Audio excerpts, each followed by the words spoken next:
午夜，我从阳台目睹到了一桩抛尸案，我吓得跌坐在地，却不小心碰倒了旁边的花盆。凶犯抬起头，惨白的脸孔对着楼层开始数6、5、4、3、2。数到2号，他扭动着脖子，拖着滴血的铁锤，径直朝我家楼道走来。我连忙捂住嘴巴。7岁的我在极度的恐惧中，刚要尖叫出声，一双手从背后死死捂住了我的脸。小瑞，别出声！我姐对我做出了噤声的动作，蹑手蹑脚地把防盗门反锁。她开始给当刑警的姐夫打电话，没有打通，只好焦急地拨打本地报警专线。喂，指挥中心吗？我这边是光明路纺织厂家属院2栋202，我和我弟弟刚看见有人在楼下杀人，凶犯发现了我们。接线员安抚我姐千万镇定，巡逻车5分钟内一定赶到。我姐强迫自己冷静下来，拖着沉重的餐桌去抵住门，然后她一手握着裁缝剪刀，一手死死把我护在身后。小瑞别怕，有姐姐在，等警察和姐夫来了，我们就安全了。我姐叫我别怕，可她自己浑身都在发抖。门锁开始被暴力的转动敲击，我姐又给姐夫打去电话，依然是令人绝望的忙音。门外凶犯似乎惊醒，失去了最后的耐心，只听到一声沉闷的巨响，防盗门连带着门框被一锤砸个变形。一切只发生在电光火石之间，那人如野兽般的身影就破门而入，他踹开餐桌，一脚将我姐踢飞，抡起铁锤就开始砸。我姐倒在血泊中不动后，他转身朝我走来。这时昏死过去的我姐竟嘶吼着睁开了眼，爆发出惊人的力量，猛扑上去将剪刀狠狠扎进那人的大腿。小瑞，那凶犯吃动狂怒，疯了一样用铁锤砸向我姐的后背，1下、2下、3下，我姐始终死死咬住那人的裤腿，直到咽气也没有松口。动静惊醒了整栋楼的邻居，警报声从街角远远传来。凶犯拔出剪刀翻窗逃入夜色，这一逃就是10年。我留下了一条命，但代价却是落下了终生残疾。我们被送到医院后，刚执行完抓捕任务的姐夫终于来了。他看到停尸间里的姐姐时，双膝跪地，连哭声都发不出来。我在手术室被推出来前，隔着渗血的纱布问还在崩溃边缘的姐夫：姐夫，你为啥不接我姐电话？你接了电话，我姐是不是就不会死了？可我不知道，我绝望的一句话就像最毒的苦，将我姐夫永远困在了那个血腥的雨夜。他一夜白发，整夜地跪在我姐的遗像前扇自己耳光。你为什么不接电话？你为什么禁言？直到我出院，他才做出了决定。他第一件事就是辞去了他最引以为傲的警察公职。姐夫买了一辆破旧的50面包车，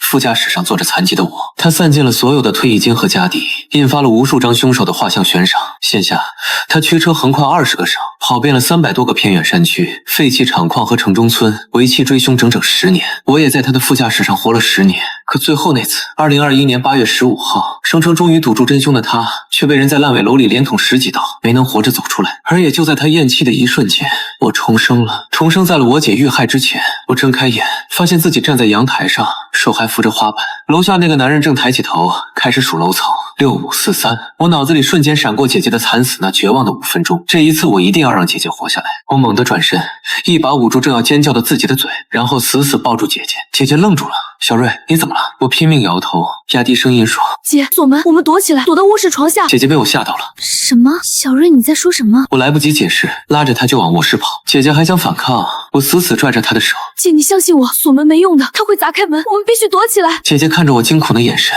犹豫了1秒，最终还是跟着我钻进了床下。我们屏住呼吸，听着楼道里越来越近的脚步声。沉重的脚步声在门外停下，门把手被用力转动，但没有锁的门轻易就被推开了。凶犯走进屋内，我透过床缝看到他那双沾满血迹的鞋。他在客厅里转了一圈，似乎在寻找我们。我紧紧捂住嘴巴，姐姐也一动不动，时间仿佛静止了。我能听到自己剧烈的心跳声。就在这时，我的手肘不小心碰到了床下的玩具小汽车，滴滴滴滴，玩具车发出了清脆的声音。凶犯的脚步声瞬间朝卧室冲来，我和姐姐的眼神在黑暗中对视。那一刻，我看到了他眼中的绝望。床板被掀开，惨白的脸孔出现在我们面前，铁锤高高举起。这一次，我们死得更快。我再次睁开眼，又回到了阳台上，手扶着花盆。楼下的男人抬起头，6、5、4、3，第2次重生。我深吸一口气，这次不能躲了，躲在家里就是等死。我猛地拉住姐姐的手，姐，跟我上3楼。姐姐被我吓了一跳。小瑞，你疯了吗？楼下有杀人犯！我死死拽着她往门外冲。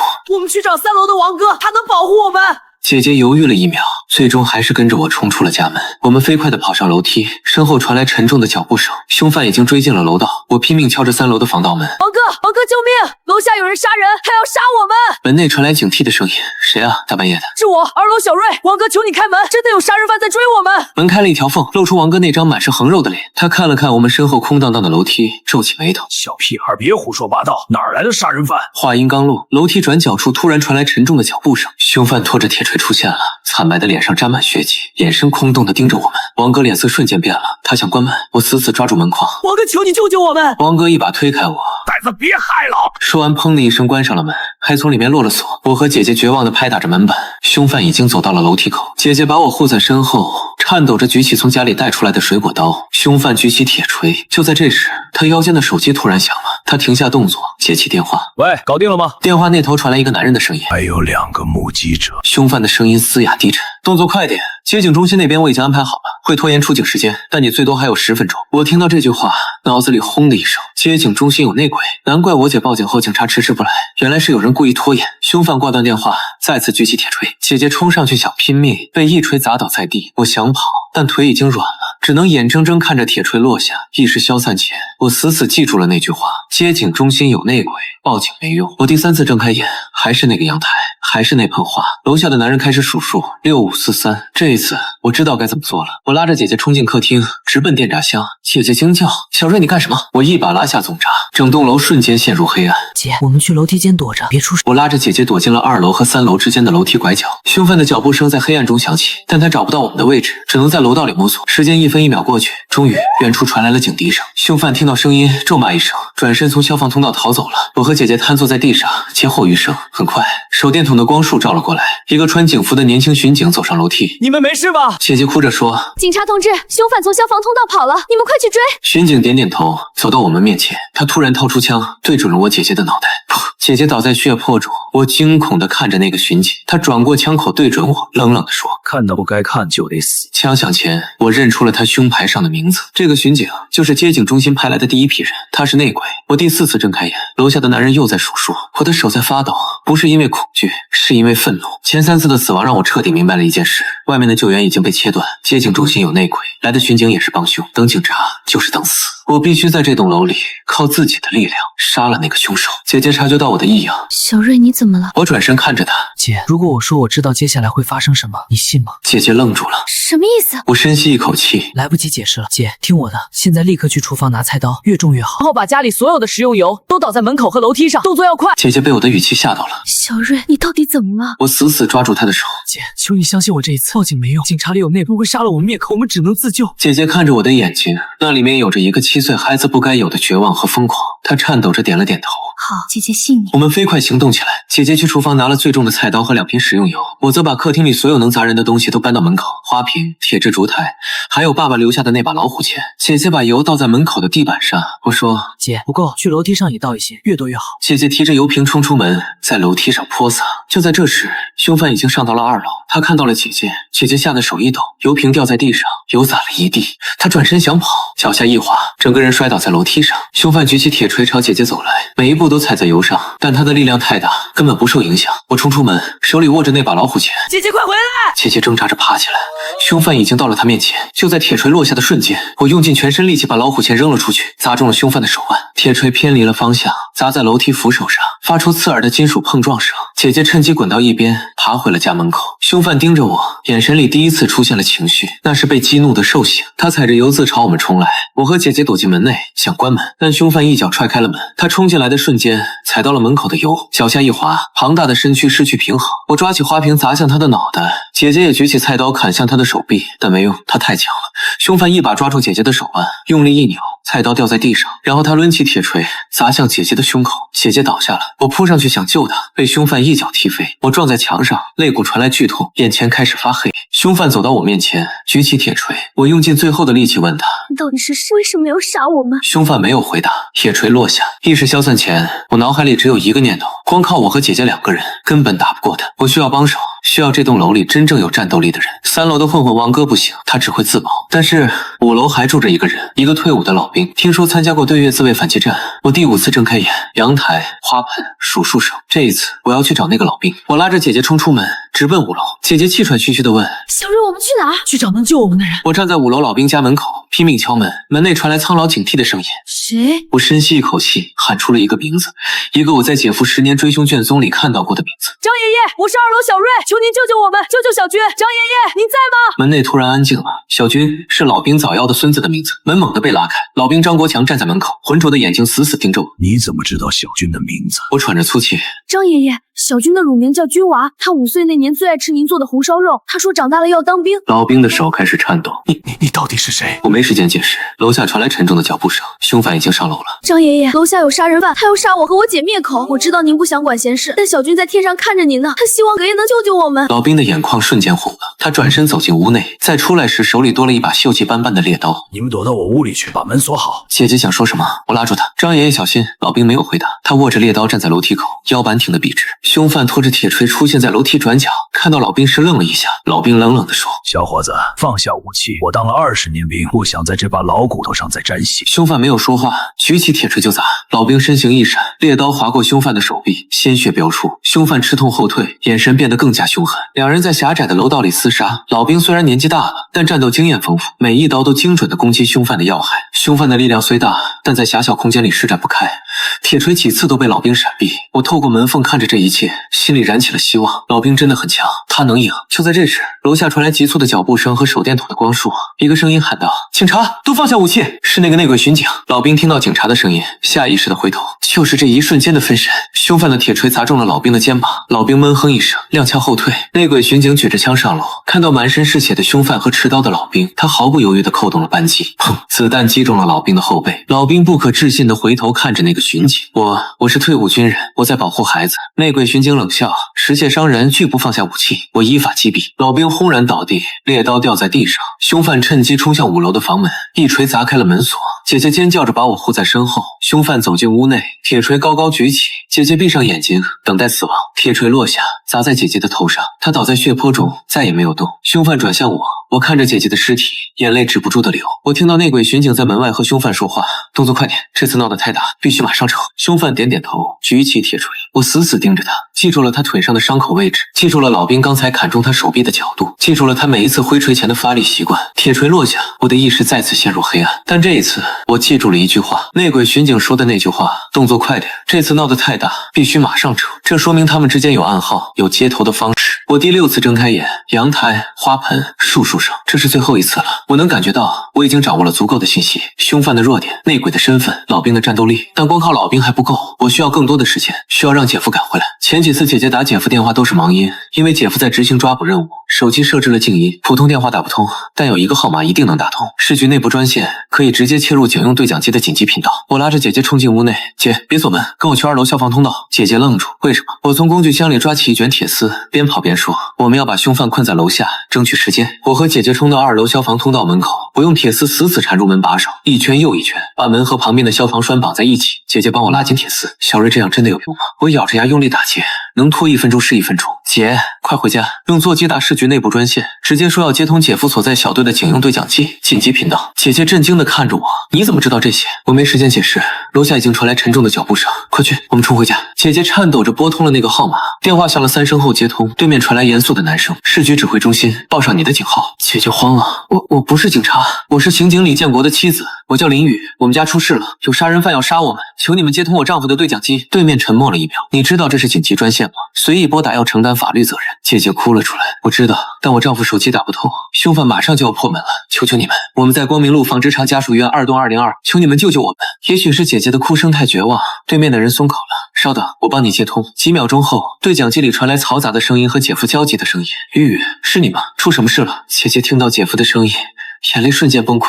建国，有杀人犯在追我们，他要杀我和小瑞，你快回来，求你快回来。姐夫的声音瞬间变得凌厉，你们门锁好了吗？就在这时，消防通道传来巨大的撞击声，凶犯在用铁锤砸门。我抓过对讲机喊道，姐夫，我们在家里，但门锁不了多久，你快点。小瑞，姐夫的声音里满是震惊，你们坚持住，我马上到，10分钟，最多10分钟。消防通道的门发出刺耳的金属扭曲声，铁丝开始断裂。我放下对讲机，姐，我们得再拖延时间。我冲进厨房，把所有的食用油都倒在门口和客厅地板上，然后打碎了几个玻璃杯，把碎片撒在油上。姐姐明白了我的意思，也开始帮忙。我们还把家里所有的椅子、桌子都堆在门口，制造障碍。姐姐找出爸爸留下的工具箱，里面有扳手、螺丝刀，还有一把小斧头。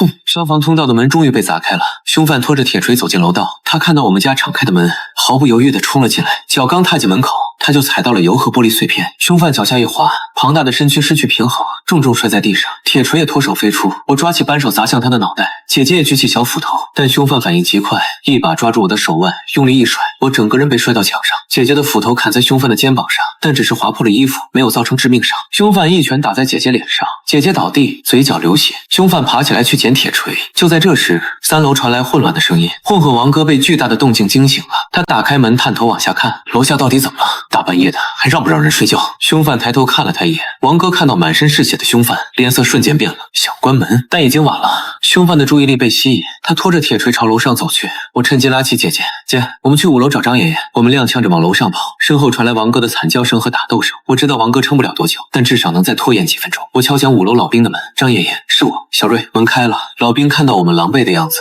还有楼下传来的动静，立刻明白了情况。他转身拿出那把猎刀，你们进来，躲到里屋去。我摇头，张爷爷，这次不一样，警察里有内鬼，他会从背后开枪打您，您要小心身后。老兵愣了一下，看着我的眼神充满疑惑。小家伙，你到底是什么人？我没有回答，因为楼下又传来了脚步声。这次来的不只是凶犯，还有那个内鬼巡警。楼梯间传来2种脚步声，一重一轻。凶犯拖着铁锤从3楼上来，浑身是血。王哥已经被他解决了。而从楼下，内鬼巡警打着手电筒慢慢走上来，手里握着枪。老兵站在楼梯口，握紧猎刀。我拉着姐姐躲在他身后，小声说，张爷爷，下面那个穿警服的才是最危险的，他会趁您不注意开枪。老兵没有回头，只是点了点头，我记住了。凶犯先到了5楼，他看到老兵手里的猎刀，眼神里闪过一丝忌惮，两人对峙着，谁都没有先动手。这时内鬼巡警也上来了，他举着枪和手电筒，看到这个场面，脸上露出职业化的表情。都别动，老人家，放下武器，我是警察。老兵冷冷地说，这人是杀人犯，我在保护孩子。内鬼巡警走近几步，我知道，但你持刀对峙也是违法的，放下刀，让我来处理。老兵犹豫了，职业军人的本能让他想服从警察的命令。我看到他握刀的手松了松，急忙喊道，张爷爷别信他，他和凶犯是一伙的。内鬼巡警脸色一变，小孩子别胡说。我指着他，你叫刘伟，警号是025143，你是接警中心故意派来灭口的，你没有暗号，凶犯刚才给你打过电话。内鬼巡警的眼神瞬间变得阴冷，小鬼，你知道的太多了。他不再伪装，直接举枪对准了老兵的后背。老兵听到我的话早有防备，在他扣动扳机的瞬间猛地侧身，子弹擦着老兵的肩膀飞过，打在墙上。老兵一个翻滚，猎刀划向内鬼巡警的手腕。内鬼巡警惨叫一声，枪掉在地上，凶犯趁机举起铁锤砸向老兵。老兵来不及躲避，用猎刀格挡，巨大的力量震得他虎口发麻。3个人混战在一起，老兵以一敌2，渐渐落入下风。内鬼巡警捂着流血的手腕，从腰间抽出备用枪，对准了老兵。我看到地上掉落的那把枪，想都没想就扑过去捡起来。枪很重，我双手握着，对准了内鬼巡警。别动！所有人都愣住了。内鬼巡警冷笑，小屁孩，你会开枪吗？我不会，但我的手在颤抖，食指已经放在扳机上。姐姐想冲过来夺枪，我大喊，姐别过来。就在这时，楼下传来急促的脚步声和对讲机的声音。3小队到达现场，正在上楼。是姐夫，姐夫带人来了。内鬼巡警脸色大变，他看了凶犯一眼，快撤！凶犯转身想从消防通道逃跑，老兵拼尽最后的力气扑上去，猎刀刺进了凶犯的大腿。凶犯惨叫一声，一锤砸在老兵的胸口，老兵喷出一口鲜血，倒在地上。内鬼巡警趁乱举枪对准了我，小鬼，都是你坏事。枪响了，但子弹没有打中我。姐姐扑过来挡在我面前，子弹击中了她的肩膀，姐姐倒在我怀里，鲜血染红了她的衣服。我的眼睛瞬间红了，我举起手里的枪对准内鬼巡警，扣动了扳机，后坐力震得我摔倒在地，子弹打偏了，只是擦过内鬼巡警的耳朵，但这一枪吓到了他，他不敢再停留，转身和凶犯一起逃向消防通道。姐夫带着3个队员冲上5楼，看到满地的血迹和倒地的姐姐，他的脸瞬间变得惨白。鱼，姐姐虚弱地说，建国，我没事，快去追凶犯，他们往消防通道跑了。姐夫让2个队员留下照顾我们，自己带着另一个队员追了出去。我抱着姐姐，看着她肩膀上的伤口，眼泪止不住的流。姐，对不起，都是我害的。姐姐摸着我的头，傻孩子，姐姐没事，你救了我们。老兵躺在地上，胸口塌陷，呼吸微弱。我爬过去握住他的手，张爷爷，您别死，救护车马上就来了。老兵看着我，嘴角露出一丝笑容。小家伙，你很勇敢。小军要是还活着，应该和你一样大。他的手慢慢松开，头歪向一边，没有了呼吸。我跪在地上，看着老兵的尸体，心里充满了愧疚和愤怒。这一次，我救了姐姐，但老兵还是死了。而凶犯和内鬼逃走了。姐夫带着队员追进消防通道，我挣脱留守队员的手，也跟了上去。队员想拦我，我喊道：“我知道他们往哪儿跑，我见过凶犯的逃跑路线，这不是谎话。前世姐夫追凶10年，我在副驾驶上看过无数次安全。这栋楼的地下有一个废弃的防空洞，直通3公里外的老火车站。我跑进消防通道，看到姐夫正站在楼梯口犹豫，他们往上还是往下？我喘着气说：往下，地下室有防空洞，能通到老火车站。姐夫看了我一眼，没有质疑，带着队员冲向地下室，我跟在最后，手里还握着刚才捡的那把枪。地下室一片漆黑，姐夫打开手电筒，光束照在潮湿的墙壁上，前方传来急促的脚步声，凶犯和内鬼正在逃跑。姐夫举枪喊道：“站住！再跑就开枪了！”回应他的是一声枪响，子弹打在姐夫身边的墙上，姐夫立刻还击，枪声在狭窄的地下室里震耳欲聋。我们追进防空洞，这里更加黑暗，只有手电筒的光束在晃动。前方突然传来惨叫声，一个队员踩到了什么东西，整个人掉进了一个废弃的通风井。姐夫停下脚步，保照！通风井下传来痛苦的呻吟，我的腿断了，你们先追，别管我。姐夫咬着牙继续追，只剩下他和另一个队员，还有我。防空洞越来越窄，我们不得不弯腰前进。前方突然没有了脚步声，姐夫警觉地停下，小心，他们可能埋伏了。话音刚落，黑暗中突然冲出一个身影，是凶犯，他挥舞着铁锤砸向姐夫。姐夫来不及开枪，只能用手电筒格挡，铁锤砸碎了手电筒，周围陷入一片黑暗。混战中，我听到姐夫的闷哼声，还有拳脚碰撞的声音。我打开手机的手电筒功能，微弱的光照亮了眼前的场景。姐夫被凶犯压在地上，铁锤高高举起，另一个队员想帮忙，却被内鬼巡警从背后抱住，两人扭打在一起。我举起枪对准凶犯，但手在剧烈颤抖，我怕打中姐夫。就在这时，我想起了前世老兵的战斗，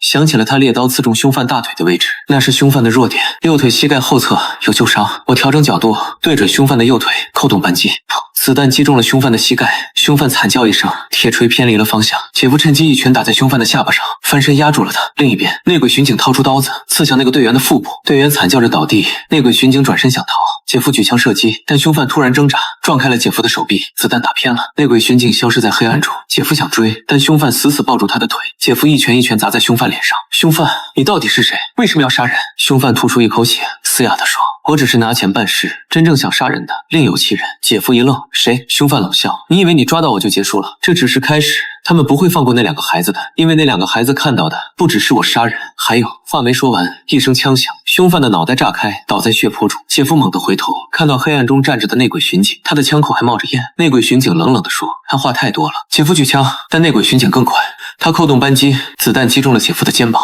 姐夫倒地，枪掉在一边。内鬼巡警走过来，对准姐夫的脑袋：“李建国，你不该管这件事的。”我举起枪，对准内鬼巡警：“放开我！”内鬼巡警转过头，看到我，笑了：“小鬼，你还有子弹吗？”我扣动扳机，咔嗒一声，没有子弹了。内鬼巡警大笑，然后把枪口对准了我。就在这时，受伤的队员突然从地上扑起来，抱住了内鬼巡警的腿。内鬼巡警一枪打在队员的后背，但队员死死不松手。姐夫趁机扑过去，夺下内鬼巡警的枪，两人扭打在一起。我冲过去帮忙，用空枪砸内鬼巡警的脑袋。最终，姐夫一拳打晕了内鬼巡警，用手铐铐住了他。我们瘫坐在地上，姐夫捂着肩膀的伤口，看着凶犯的尸体。该死！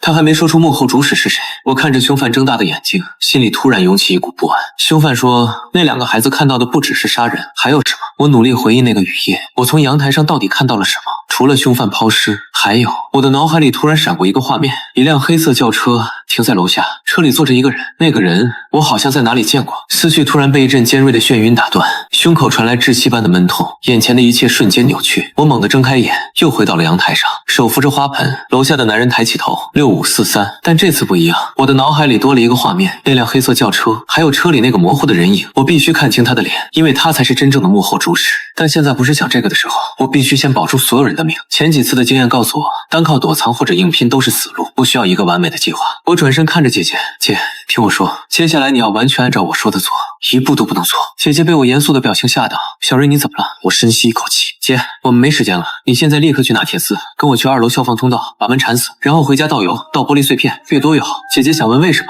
我打断她，姐，求你相信我最后一次，如果你不信，我们都会死。姐姐看着我的眼睛，那里面有着超越年龄的绝望和决绝。她点了点头，好，我们飞快行动，用铁丝把消防通道门缠得死死的，然后回家把所有的油都倒在门口和楼梯上，玻璃碎片撒了一地。做完这些，我拉着姐姐说，姐，现在打市局内部专线。姐姐颤抖着拨通电话，按照我教的话说了一遍，对面犹豫了几秒，最终还是接通了。对讲机里传来姐夫的声音，鱼姐姐哭着说：“建国，光明路纺织厂家属院2栋202，有杀人犯要杀我们，你快回来！”姐夫的声音瞬间紧张。你们锁好门，我马上到。我接过对讲机，姐夫，你带队来的时候注意第一批到的巡警，他们里面有内鬼，警号是025143的刘伟，他会帮凶犯灭口。对讲机那头沉默了1秒。小瑞，你怎么知道这些？我没时间解释。姐夫，你相信我。还有，凶犯会逃进地下防空洞，你直接去老火车站堵他，别在防空洞里追，里面有埋伏。姐夫深吸一口气，我知道了，你们保护好自己，10分钟我一定到。我放下对讲机，拉着姐姐说：“姐，我们现在去5楼找张爷爷，但这次我们不能让他一个人战斗。”我们冲上5楼，敲响老兵的门。老兵开门看到我们，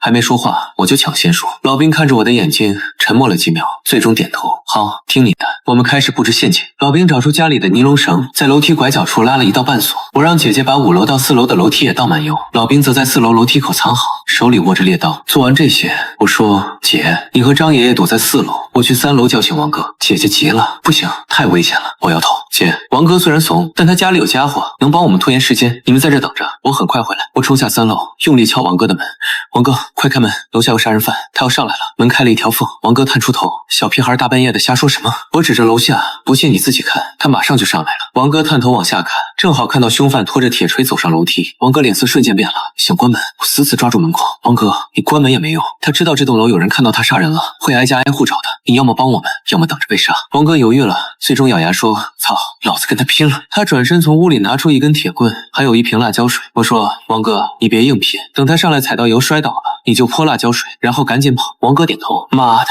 老子今天豁出去了。”凶犯的脚步声越来越近，我躲在王哥身后，心跳快得像要炸开。凶犯走上3楼，看到王哥手里的铁棍，眼神变得更加凶狠，他举起铁锤就要砸。王哥吓得后退。就在这时，2楼消防通道传来巨大的撞击声，凶犯被吸引，转身往下看。我趁机大喊：“王哥，现在！”王哥把辣椒水泼向凶犯的脸，凶犯惨叫一声，捂住眼睛。我和王哥趁机往楼上跑，凶犯在后面追，踩到油渍，脚下一滑，整个人滚下楼梯。我们跑回4楼，老兵已经准备好了。凶犯爬起来继续追，踩到半锁再次摔倒，老兵冲出来，猎刀刺向凶犯的大腿。凶犯吃痛怒吼，一锤逼退老兵。就在这时，楼下传来警笛声，但我知道第一个上来的一定是那个内鬼。警笛声越来越近，手电筒的光束从楼下照上来，内鬼巡警刘伟打着手电筒，一步步走上楼梯，手里握着枪。楼上的人听着：“我是警察，都放下武器。”老兵听到警察的声音，本能的想放下猎刀，我死死拉住他的手，小声说：“张爷爷别信他，他是内鬼，等他上来就会开枪打你。”老兵犹豫了，但还是握紧了猎刀。凶犯看到内鬼巡警上来，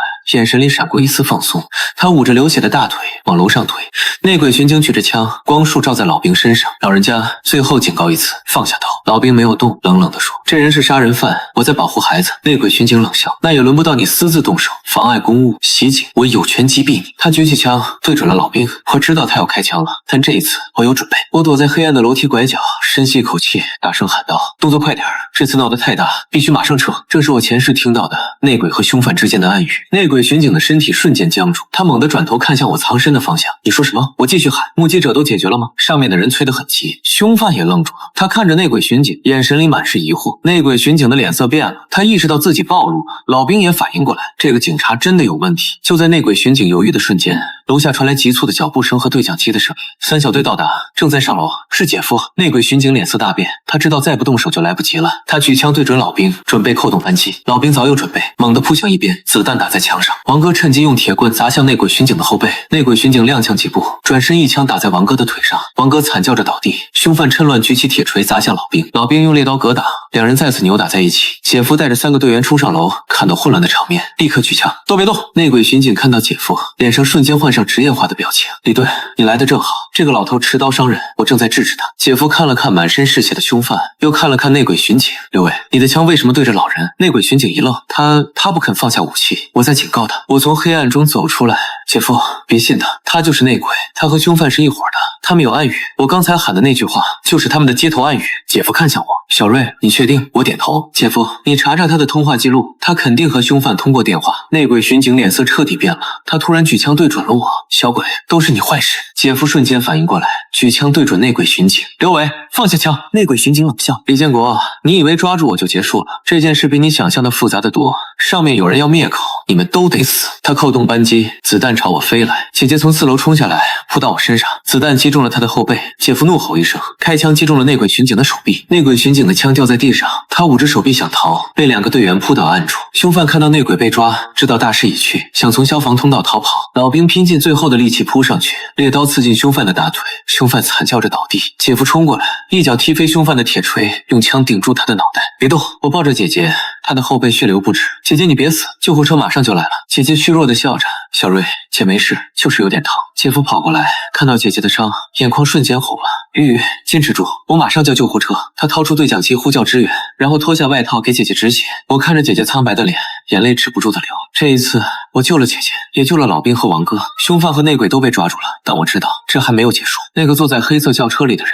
才是真正的幕后主使。姐夫压着凶犯，冷冷地问：“说，谁指使你杀人的？”凶犯低着头不说话。姐夫一拳打在他脸上，说：“凶犯抬起头，嘴角流血，嘶哑地说：‘你以为我会告诉你吗？我要是说了，我全家都得死。’”姐夫眼神一冷：“那你就等着死刑吧。”凶犯突然笑了：“死刑？你以为我能活着走出这栋楼吗？”话音刚落，楼下突然传来一声枪响，所有人都愣住了。枪声在楼道里回荡，所有人都愣住了。姐夫立刻警觉，举枪对准楼梯口：“谁在下面？”一个陌生的声音传来：“别紧张，我是市局督察组的，听说这边出了大案子，特地过来支援。”一个穿着便衣的中年男人走上楼，手里拿着证件和枪。他看起来40多岁，国字脸，眼神锐利。姐夫看了看他的证件，皱起眉头：“督察组，我怎么没接到通知？”中年男人笑了笑：“紧急情况，来不及通知。我叫张明，刚才在楼下看到有人想逃跑，开枪示警了。”他走近几步，目光扫过凶犯和内鬼巡警：“看来你们抓到人了，不错。”我看着这个突然出现的男人，心里涌起一股强烈的不安。他的声音我好像在哪里听过。姐夫说：“张队，这2个人涉嫌故意杀人和包庇罪，我准备押回局里审讯。”张明点头：“应该的。不过在那之前，我需要先问他们几个问题。”他走到凶犯面前，蹲下身：“你叫什么名字？”凶犯抬起头，看到张明的脸，眼神里突然闪过一丝恐惧。他张了张嘴，想说什么。张明突然掏出枪，对准凶犯的脑袋，砰！凶犯的脑袋炸开，倒在血泊中。所有人都惊呆了。姐夫举枪对准张明：“你干什么？”张明面无表情地说：“他想袭警夺枪，我正当防卫。”姐夫怒吼：“放屁！他被铐着，怎么夺枪？”张明转过枪口，对准了姐夫：“李建国，你最好别多管闲事。”2个队员也举起枪，对准张明，气氛瞬间剑拔弩张。我终于想起来了，这个声音就是那天晚上凶犯接电话时电话那头的声音。我大喊：“姐夫小心，他就是幕后主使！”张明看向我，眼神变得冰冷：“小鬼，你知道的太多了。”他转身对准我，姐夫想开枪，张明更快，一枪打在姐夫的腿上，姐夫倒地。另外2个队员开枪，张明翻滚躲避，同时还击。一个队员中枪倒地，老兵趁乱扑向张明，猎刀刺向他的后背。张明反应极快，侧身躲开，一枪打在老兵的肩膀上，老兵倒地。张明走到他面前，准备补枪。我捡起地上掉落的枪，对准张明：“放开张爷爷！”张明停下动作，转身看着我，笑了：“小朋友，你真的很勇敢，但你不会开枪的。”我的手在颤抖，食指放在扳机上。张明一步步朝我走来：“你知道你那天晚上在阳台上看到了什么吗？你看到的不只是杀人，你还看到了我的车，看到了我的脸。”我努力回忆那个雨夜，黑色轿车，车窗摇下，一张脸，是他，就是眼前这个男人。张明继续说：“那个被杀的人是个污点证人，他掌握了一些不该掌握的证据。我本来安排得很完美，但没想到被你们看到了。”姐夫捂着腿上的伤口，咬牙说：“你到底是谁？”张明笑了：“我是谁不重要，重要的是今晚这里发生的事是凶犯拒捕，袭警夺枪，导致多人伤亡，而我是击毙凶犯的英雄。”他举起枪对准了我：“小朋友，要怪就怪你不该看到那些的。”我闭上眼睛，扣动扳机，砰！子弹打偏了，只是擦过张明的肩膀。张明脸色一变，也扣动扳机。就在这时，一道身影扑过来，挡在我面前，是姐姐。她用身体护住了我，子弹击中了她的胸口。姐姐倒在我怀里，嘴角流血。小瑞，快跑！我抱着姐姐，眼泪模糊了视线。张明走过来，准备补枪。突然，楼下传来大量脚步声和对讲机的声音。市局增援到达，所有人不许动。张明脸色大变，他看了看楼下，又看了看我们，最终转身从消防通道逃跑。姐夫挣扎着爬起来，对剩下的队员喊：“快追，别让他跑了！”队员追了出去。姐夫爬到姐姐身边：“雨雨，你别死，救护车马上就来了。”姐姐看着姐夫，虚弱的笑着：“建国，照顾好小瑞。”他的手慢慢松开，头歪向一边。我抱着姐姐的尸体，嘶声大哭：“不要！”姐姐你别死，求你别死。但姐姐再也不会回答我了。我抬起头，看着消防通道的方向，眼神里充满了仇恨。张明，我一定要杀了你！我站起身，捡起地上的枪，朝消防通道跑去。姐夫喊道：“小瑞，回来，危险！”但我没有停下，我必须亲手杀了那个人，为姐姐报仇。我冲进消防通道，前方传来枪声和追逐声，我循着声音追下去，来到地下室。黑暗中，张明的身影消失在防空洞深处。我握紧枪，走进黑暗。这一次，不是他死，就是我亡。防空洞里一片漆黑。我打开手机的手电筒，微弱的光照亮前方几米的距离。前面传来脚步声，还有队员的喊话声：“站住！再跑就开枪了！”枪声响起，然后是惨叫声。我加快脚步，转过拐角，看到一个队员倒在地上，胸口中枪，已经没有了呼吸。我握紧手里的枪，继续往前走。防空洞越来越窄，空气潮湿阴冷，墙壁上长满了青苔。前方突然传来张明的声音：“小鬼，你还真敢追下来！我劝你回去，这里不是你该来的地方。”我没有回答，循着声音的方向走。张明继续说：“你姐姐的死怪不了我，要怪就怪她多管闲事。如果你们当初什么都没看到，现在还好好活着呢。”我咬着牙：“你杀了我姐姐，我要你偿命。”张明笑了：“就凭你一个7岁的小孩。”话音刚落，黑暗中突然闪出枪口的火光，子弹擦着我的耳朵飞过，我吓得趴在地上，手机掉了，光熄灭了，周围陷入一片黑暗，我只能听到自己急促的呼吸声和心跳声。张明的脚步声在黑暗中响起，越来越近。小鬼，出来吧，躲是躲不掉的。我摸索着往旁边的岔道爬，手碰到了什么冰冷的东西，是刚才那个队员掉落的手电筒。我捡起来，但没有打开，继续往前爬。张明的脚步声停在我刚才的位置，他在寻找我。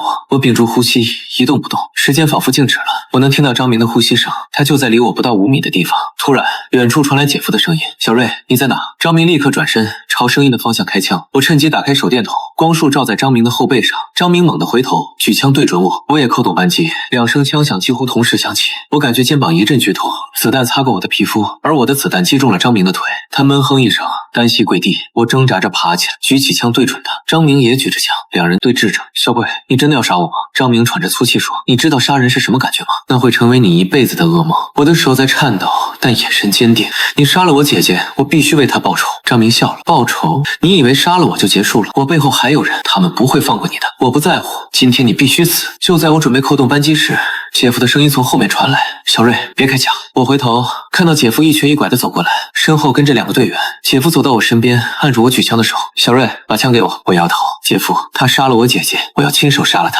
姐夫蹲下身，看着我的眼睛：“小瑞，我知道你恨他，我也恨他，但如果你现在杀了他，你就和他一样了。”我的眼泪流下来。可是姐姐死了，她为了保护我死了。姐夫的眼眶也红了。我知道，我都知道，但雨雨不会希望你变成杀人犯的，他希望你好好活着。我看着姐夫，手慢慢松开，枪掉在地上，我跪在地上放声大哭。姐夫抱住我，也哭了出来。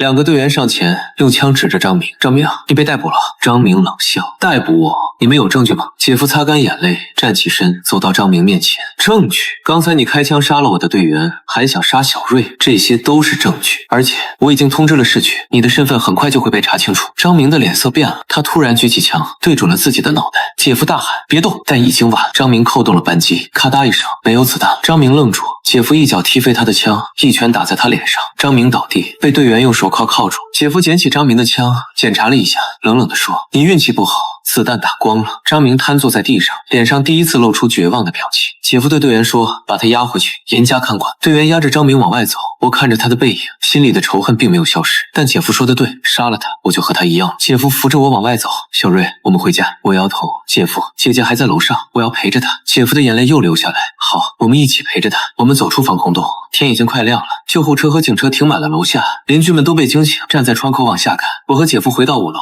姐姐的尸体已经被白布盖住。我掀开白布，看着姐姐苍白的脸，眼泪再次流下来。姐，对不起，都是我害的。如果我能查清幕后黑手，你就不会死了。天亮了，市局的领导赶到现场，一个头发花白的老警察走上楼，看到满地的血迹和尸体，脸色凝重。他走到姐夫面前：“见过节哀。”姐夫抬起头，眼神空洞。王局，张明到底是什么人？王局叹了口气：“他是市局督察组的副组长，但我们查了他的通话记录和银行账户，发现他这些年收了不少黑钱，帮人办事，包括杀人灭口。”姐夫咬着牙：“那个被杀的人是谁？”王局说：“是个会计，掌握了一个走私团伙的账。张明收了钱，安排人灭口，没想到被你们家的孩子看到。”我抬起头：“所以他要杀我们全家。”王局看着我，眼神里满是愧疚：“孩子，对不起，是我们保护不力。”我摇头：“不是你们的错，是我的错。如果我那天晚上什么都没看见的话，姐姐就不会死。”王局蹲下身，拍了拍我的肩膀：“孩子，你很勇敢，你救了很很多人，你姐姐会为你骄傲的。但我不想要这种骄傲，我只想要姐姐活着。法医来了，要把姐姐的尸体带走。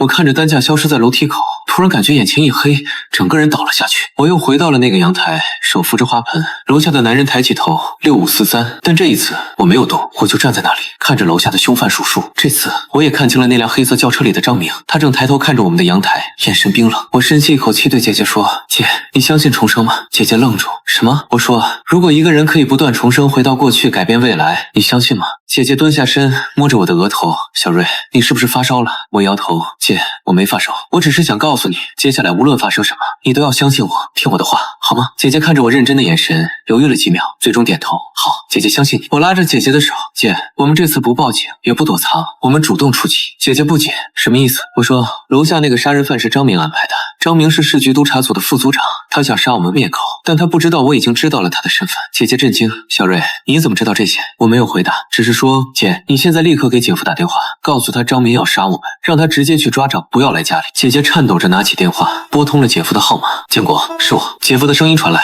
玉，这么晚了，怎么了？”姐姐看着我，我点头示意她继续说。姐姐深吸一口气：“建国，市局督察组副组长张明要杀我们灭口，他在光明路纺织厂家属院楼下开着一辆黑色轿车，你现在立刻去抓他，记住，一定要多带人，他很危险。”姐夫沉默了几秒：“玉，你在说什么？张明，你怎么知道？”我接过电话：“姐夫，是我，小瑞，你相信我，张明就在楼下，他安排了杀手要杀我，你现在立刻带人来，但不要上楼，直接包围那辆黑色轿车，抓住张明。”姐夫犹豫了：“小瑞，这件事太严重了，如果你们搞错了，我打断他。姐夫，你相信我一次，如果我错了，我愿意承担所有后果，但如果我是对的，你就救了我们全家，还能抓住一个大贪官。”姐夫沉默了几秒，最终说：“好，我相信你，你们在家里别出来，我马上到。”几分钟后，警笛声响起，3辆警车包围了那辆轿车。姐夫带着队员冲下车，举枪对准轿车，车里的人下来，双手抱头，车门打开，张明走下来，脸上满是震惊和愤怒。张明站在车旁，脸上挤出职业化的笑容：“李建国，你这是干什么？大半夜的带人包围我。”姐夫举着枪，面无表情：“张组长，有人举报你涉嫌雇凶杀人，请配合调查。”